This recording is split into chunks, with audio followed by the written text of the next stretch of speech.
वो सोच रहा है। तुम मुझे बताओ कि तुम यदि सोचना बंद कर दो तो मन कहाँ है? तुम कह रहे हो हम सोचने पर मजबूर क्यों होते हैं। यहां पर तुम से अर्थ है मन। तुम अभी मन हो, तुम सदा मन ही हो। ऐसे समझो, जब तुम सो जाते हो और गहरी नींद में होते हो तब तुम सोच नहीं रहे होते हो ना। पर जब तुम सो जाते हो और गहरी नींद में होते हो तब तुम्हें कोई कष्ट भी नहीं होता। तुम कितने ही बीमार हो, पर अगर तुम सो रहे हो गहराई से तो तुम बीमार नहीं हो। बात ठीक है कि नहीं? उल्टा भी है। तुम बड़े बादशाह हो, पर जब तुम सो रहे हो उस वक्त तुम बादशाह नहीं हो। कोई एहसास नहीं है तुम्हें पकड़ के जेल में डाल दिया गया है। पर जब तुम सो रहे हो उस वक्त कोई जेल तुम्हें बंधन में नहीं रख सकती। सोता हुआ आदमी बिल्कुल जेल में नहीं होता, है ना।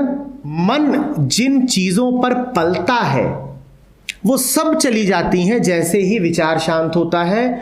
और मन कहता है कि मैं जिंदा ही तब तक हूं जब तक मेरी आइडेंटिटीज हैं, पहचान है, कंडीशनिंग है।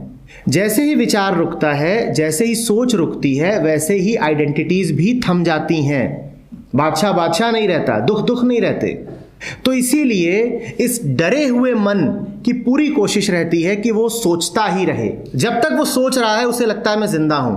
जैसे ही उसने सोचना बंद किया वो खौफ में आता है मैं मर गया। मर ही जाता है, सही बात यही है। लेकिन वो शांत भी तभी होता है जब वो मर जाता है।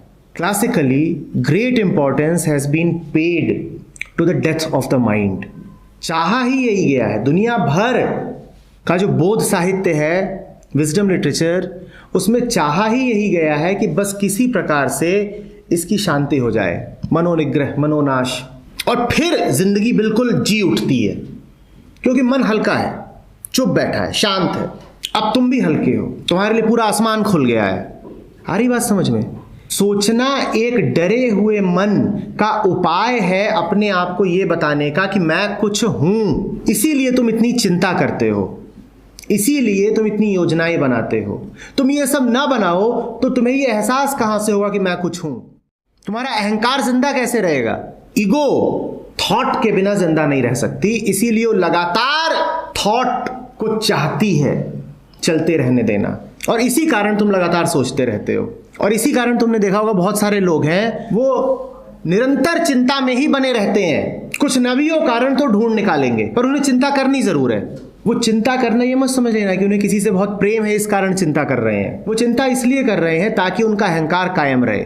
कई लोग तुमने देखे होंगे जो कहते हैं हम पे बड़ी जिम्मेदारियां हैं और उनके मन में लगातार जिम्मेदारियों का ही ख्याल चलता रहता है। ये मत सोच लेना कि वो बड़े जिम्मेदार लोग हैं। उनके मन में जिम्मेदारियों का ख्याल चलना इसलिए जरूरी है ताकि उनके मन का अस्तित्व बना रहे।